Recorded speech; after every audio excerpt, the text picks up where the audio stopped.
How you doing, everybody? It's Wardy here, and as you can see, we have a jam-packed Big Mets update segment to get into. February 17th, 2025. It's our first of two forms of content on the platform today. We'll have this video as well as a live stream later on today, right around 8:30 or 9 p.m. Eastern, barring changes, and we're going to have a lot to deep dive, so be on the lookout for that one, because in this one, it's headlined by the beyond unfortunate news, where of course the Mets start yet another spring training with a key starter not ready to begin the year thanks to injury. What injury is Frankie Montas dealing with? How long is he going to be out? How does this impact the Mets rotation and its future for 2025? We'll hear from Carlos Mendoza himself on that and more. From there, we'll get into Polar Bear Pete Alonso returning this Mets team, speaking to the media today, taking some hacks, having a very charismatic personality. You could tell right away he was happy to be back with this Mets team in PSL. And we will hear some key remarks from Alonso today, as well as Steve Cohen, who did a nice interview with Howie Rose on the Mets official YouTube channel, which I implore you guys to check out whenever you get a chance.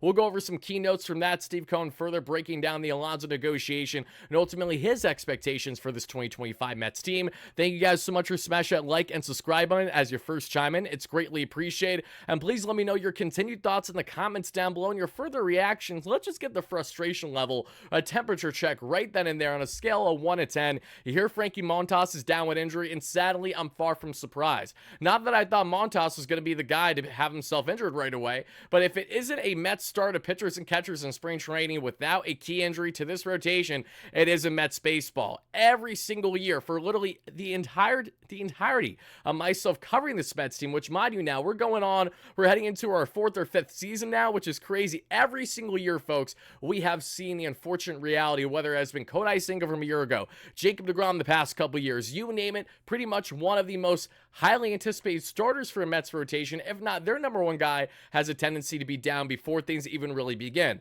Montas is not supposed to be our 1 or 2 this season, but he's still a guy that was supposed to be giving us hopefully north of 30 starts. And now the Mets will be lucky if they just have a healthy Frankie Montas, hopefully as we reach in the latter half of this season. But let's hear from Carlos Mendoza today.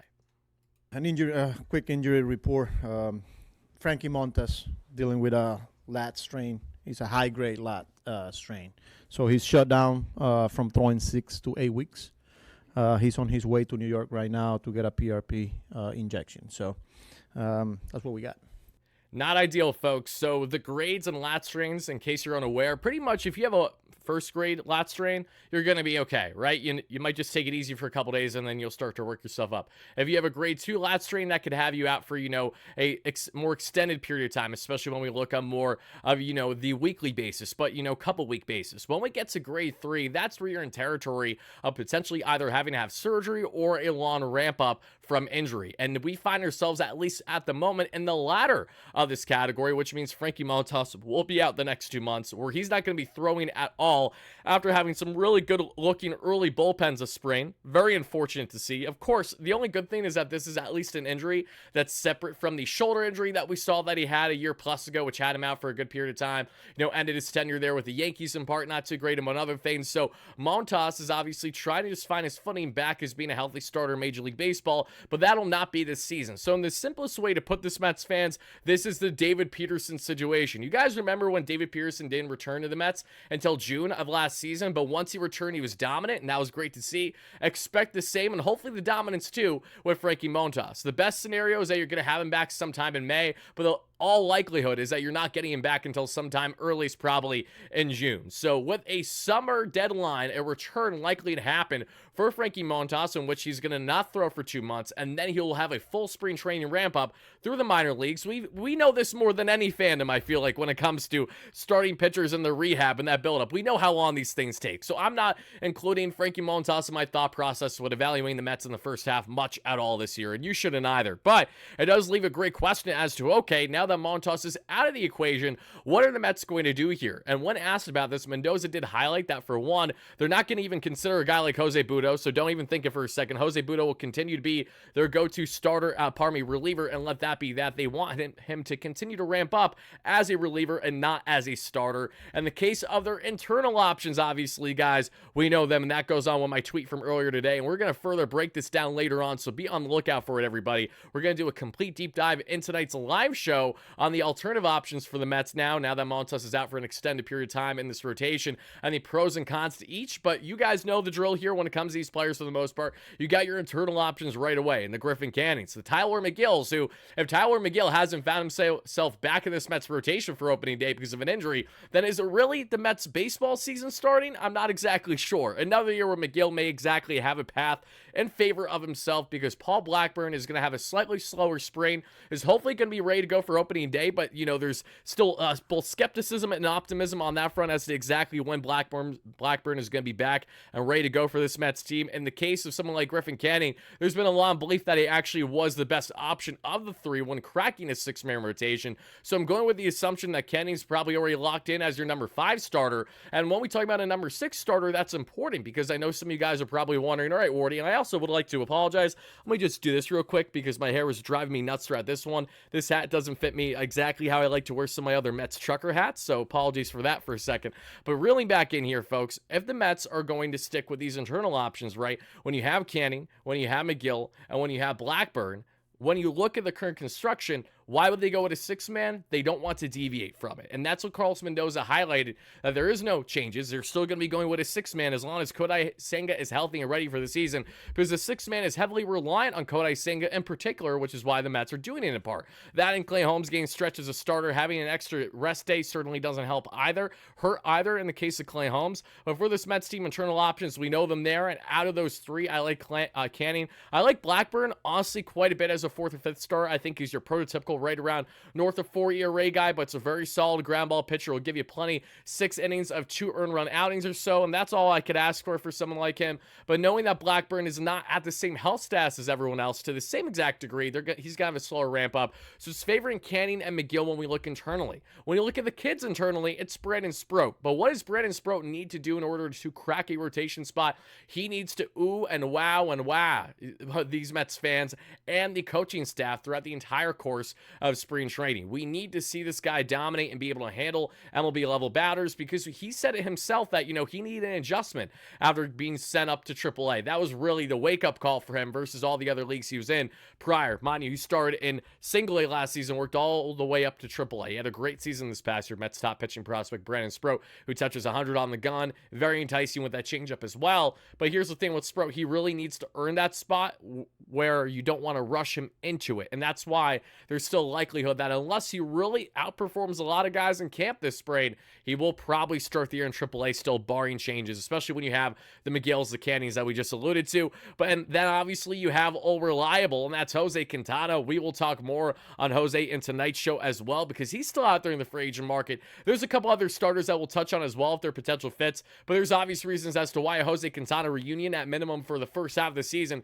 makes more than enough sense for this Mets team. And then the obvious one that we're really going to beat this drum further with is, yes, Mr. Dylan Cease, because Dylan Cease, who the Mets have been long tagged to in trade talks, haven't reached a deal to this point, but now after losing a key starter for the first half of the season, I'm going to go on a limb and say that David Stearns has more reason than ever to try to acquire Dylan Cease and his services. So we will talk more on that in tonight's live show. You guys know Dylan Cease playing one of the best players available in the trade market currently, if not the best, you could argue right now, and the trade rumblings going on this spring training. And for Cease, if the Mets are able to acquire him, I am replacing him, Montas with him every single day of the week. No questions asked, and you will not find myself complaining, pretty much regardless on what the Mets would have to give up to get him, as long as they can try to ink him to an extension. But to get off of that tangent, everybody, that is the latest going on with Frankie, so I'm wishing him a speedy recovery. Again, beyond unfortunate news, but this is a reality of being a Mets fan. And in case you guys just jumped on the bandwagon because, say, you're a Juan Soto lifer and you go where Juan Soto goes, and let me enlighten you, bud.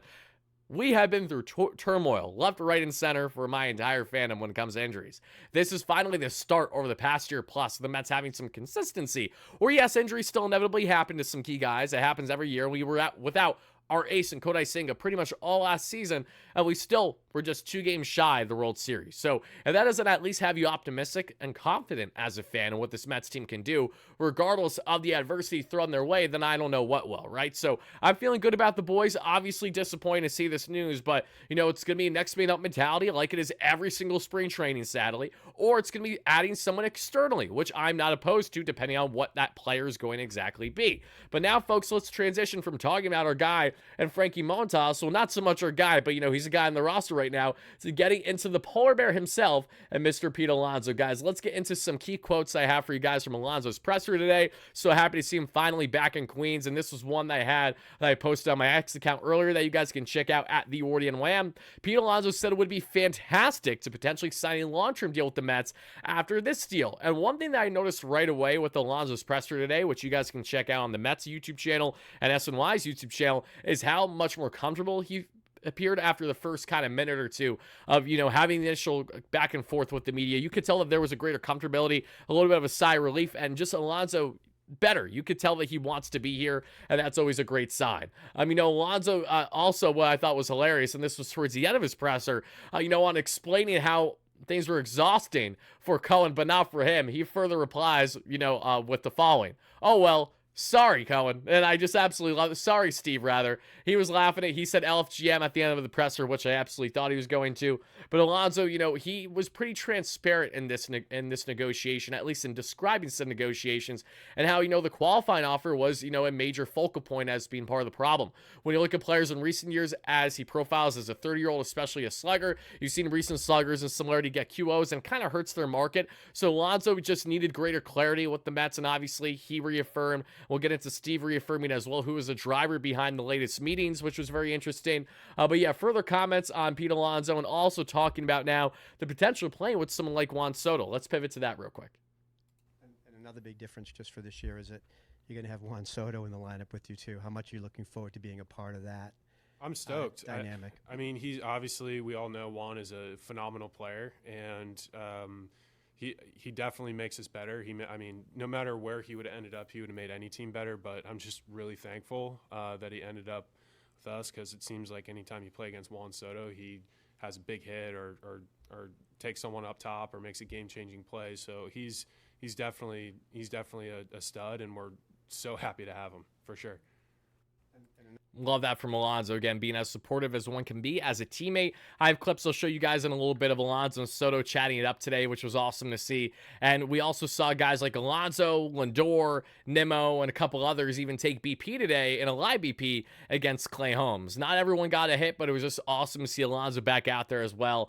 And hopefully this is not for his sake his final year in Queens. Obviously, as someone who's an advocate of Vladimir Guerrero Jr., I love the idea of him long term, but I also don't hate the idea of, somehow, some way trying to lump both in here, even though I understand. Much easier said than done. But for now, for 2025, Pete Alonso, beyond ecstatic to have the polar bear back. First time experiencing free agency, and obviously a lot of talk and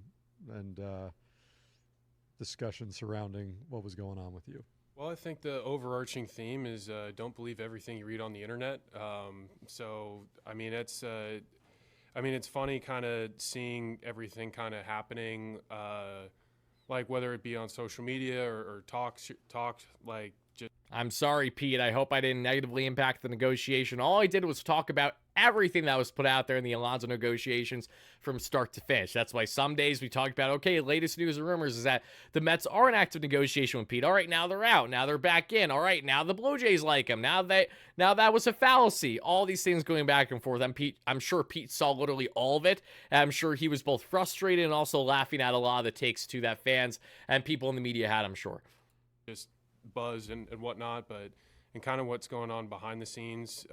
It's kind of funny. A lot of it is just noise. And obviously people playing what if scenarios, but for me, I thought that it was really special. Like when the deal got done, it's no secret that David and Steve came down, met with me. So, I thought that was, I respect that so much, and I appreciate that, dealing with people face to face like that. And it was good to kind of hear their perspective and obviously voice mine. And here we are. We're back at it again. So it's the biggest thing that the takeaway is that this is a really special place, and what makes this a special place is the people here. We got a great clubhouse, obviously great talent. But I've been here my entire career. So many relationships that I've fostered and created over the years, and what we have gone through as an organization. I've been here really long time, and to be able to do some special things that we've done, not just last year, but years in the past, and just have a really special connection to this place, this city, and it's really exciting to be back. So I'm stoked, and obviously we have a lot of new additions on the team, new faces, and we got a lot of talent. But I think the number one thing is, our main goal is to win it, but we have to earn it. That's our goal every year, is to be the one holding the trophy, but we gotta earn it game 1 through game 162, earn our way to the playoffs, and then once you get there, then you gotta earn it every step of the way there. So the talent's there, but you gotta capture that moment on the field and make it happen.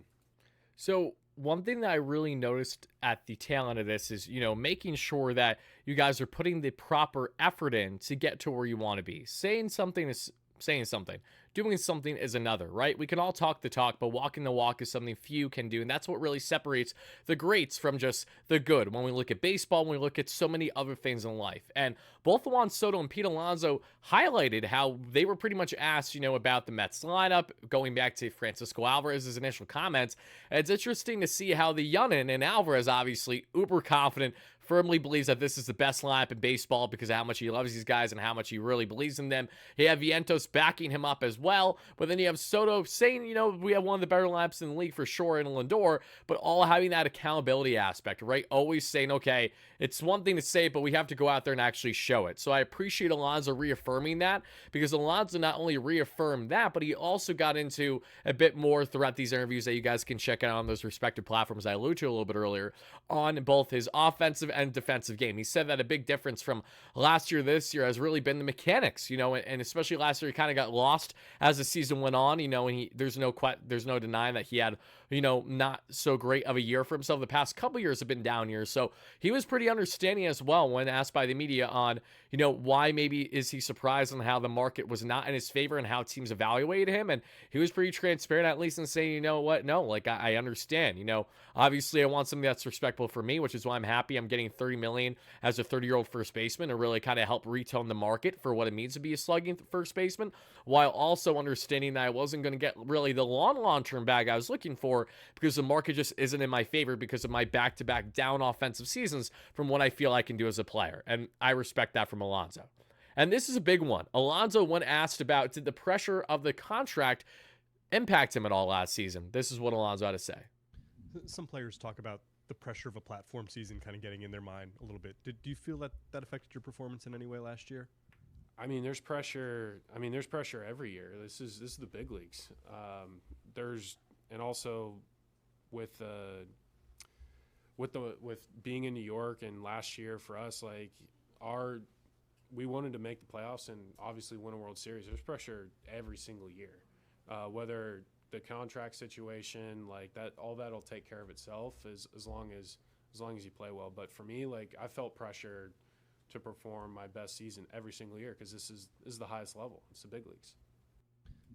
I appreciate that answer a lot from Alonso too. And I was a heavy advocate. I'm sure Pete has saw it himself, just because I beat this drum endlessly in my content over the past 6 months plus, but how much Alonso really labored from the pressure and the expectations. And I think it goes without saying that last year hit him hardest, without question. That's why, he even said to himself how much he prides himself on playing in high leverage and how that's infectious. And for a guy who was very infectious in postseason play, he had no ability to really step up in those high leverage situations when asked throughout the entire course of the 162. It wasn't until Devin Williams in the wild card that he really made that difference. It was a consistent problem all year long for him. So it's great to see the mentality that he's in, but also kind of being cognizant of yes, this is something that's weighed on me in the past, but things weigh on me every single year. I just need to go out there and get after it. And that's exactly what I'm going to do.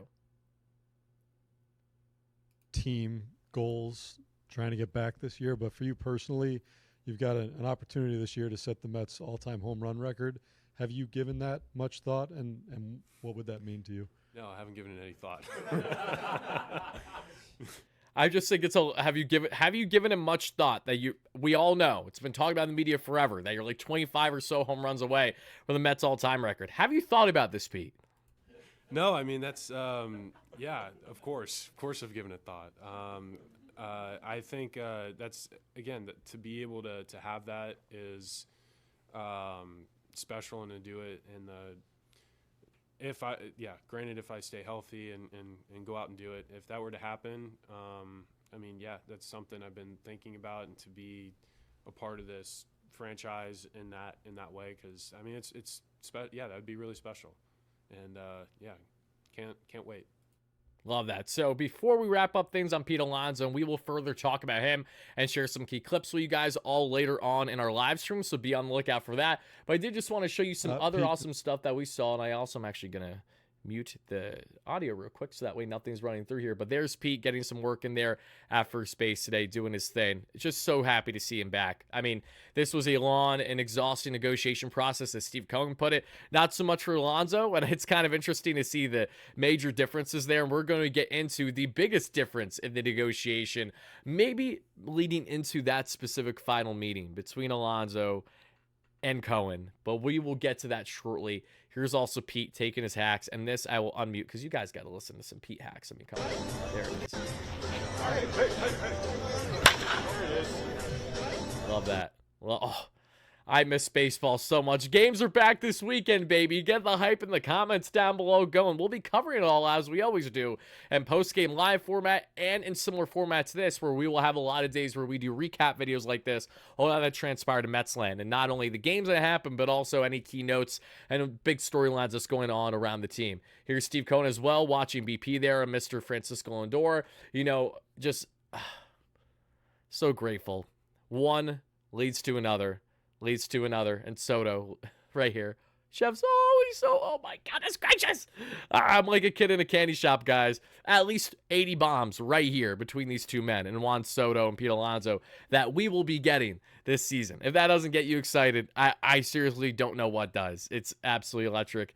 The boys are here. They're in town, baby. And I want to give a huge shout out as well. This is a little off topic, but to my guy Jordan Simpson here on X, because he tweeted a couple days ago, for those who may care, Jeff McNeil is swinging a Louisville Slugger with what looks like a standard knob. That is very true, and he has changed that to help himself get more power. Now, McNeil has pivoted from going to knobless to knob bats over the past couple years to either help his swing or especially work on the power that we've seen. He's doing that yet again that we're seeing heading into this spring training. So shout out to you, Jordan, who, for those that don't know, is the official Mets post-game jingle maker, along with my guy there and Greg, both of them absolute beauties there in the Mets space.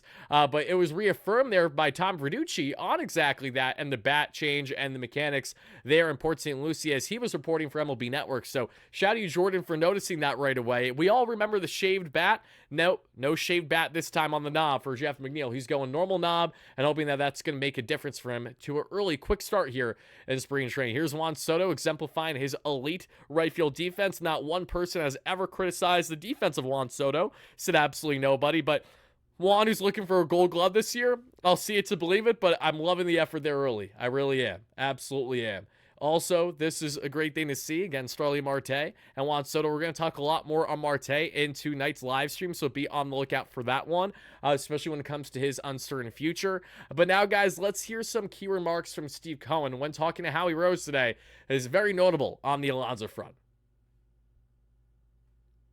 Feel all along that Pete would be back, or were there a lot of moments when you thought, as was kind of indicated publicly, that you might have to turn the page? Well, yeah, I mean, we wanted him back. He's a great Met. I mean, I'm really excited for him to chase down the Met home run record this year. I think the fans are really going to be into it. He finishes off what I think a great lineup. It was important for Pete to be part of that lineup.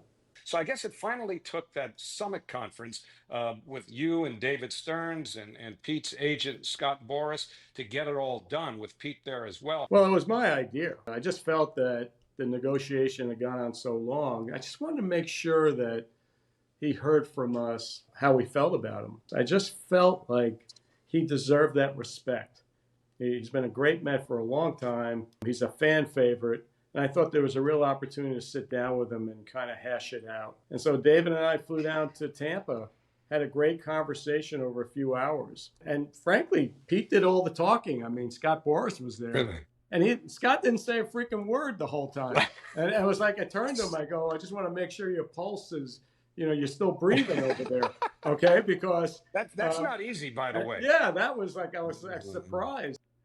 So perfect snippet. That's one of my favorite takeaways from the entire thing. Watched it all already, and that what they clipped already from the Mets official YouTube channel to promote this was the best part. Are you kidding me? Guys, if this doesn't reaffirm my video that I did like a month or two ago on how Scott Boras screwed Pete Alonso this offseason, I'm not sure what would have been. Because seriously, you're telling me that Steve, who had to be the driver, that's saying, listen, enough of this fluff. Pete, let's meet here in Tampa. Let's just get the job done and let's have this negotiation. Face-to-face, mano-a-mano. Enough of this fluff, enough of this middleman nonsense, okay? Let's just talk. Scott Boras in the corner.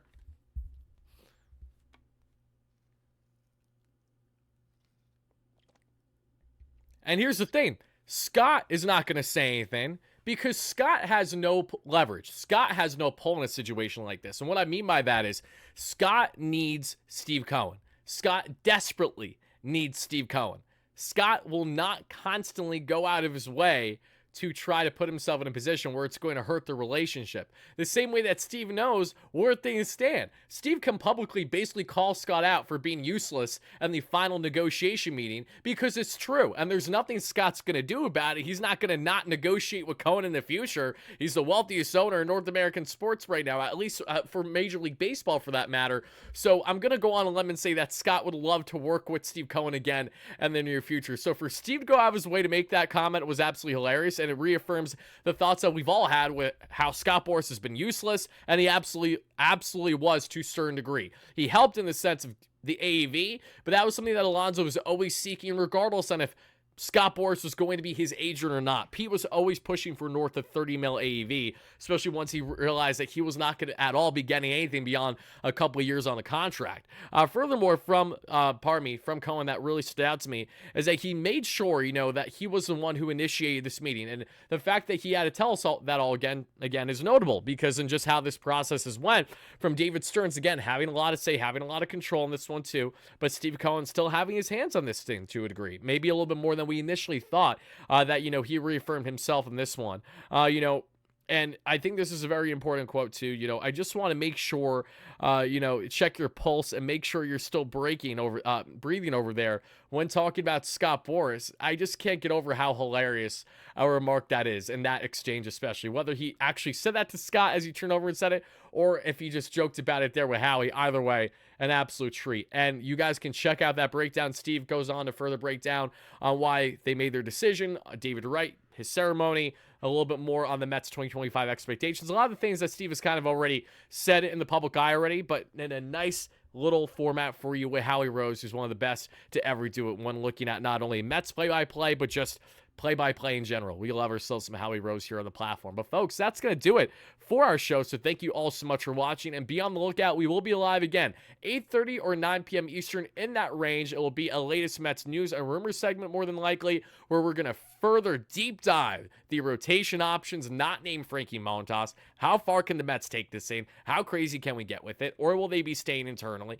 When we look at the other options for the Mets on the offensive front for this team, we'll talk about Jose Iglesias, how he continues to plead for a reunion, Starling Marte trade talks, as they are still actively happening. Just because he's with the team right now does not mean that Marte will not be traded this spring trading. That and a whole lot more is what we will touch on while answering each and every one of your questions, comments, and concerns. So be on the lookout for then. Until then, folks, have a fantastic rest of your night, day, evening, whenever you're watching this. This is your guy, Wardy, signing out. Let's go Mets, baby. Peace.